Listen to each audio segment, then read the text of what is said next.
Hello guys, mayong hapon sa tanan.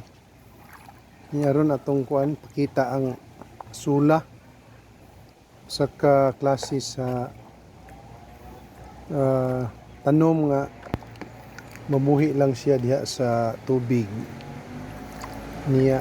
Dako kani siya o gamit sa ato ang mga hayop, no? Sample sa manok, na kay mga manok, na kay pabo, na kay pato, no? Gusto ka sila mga ona ni guys, no? Ya, dali lang po kayo siya nga buhion ang asula. Karon ako ni siyang gi bawasan og tubig kay naram ni siya sa, kita ninyo nara siya sa planggana nga lalom. Yung nakita guys nga medyo nang ning awas ni siya, no, ato ni aging kusugkay nga ulan tungod kay puno man siya sa tubig planggana may butangan niya. Dapat ani ang iyang tubig kuan lang half, kay kung taas kay siya og tubig murag dili pud maayo, labi na inig muulan kalit nya mapunan siya og tubig, dali kay siyang muawas.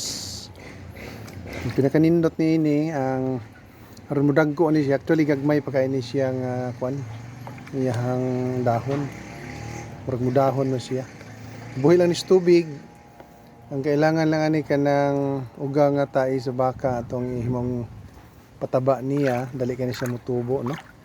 So ngana lang guys, very rich in protein ning mao nga tanom.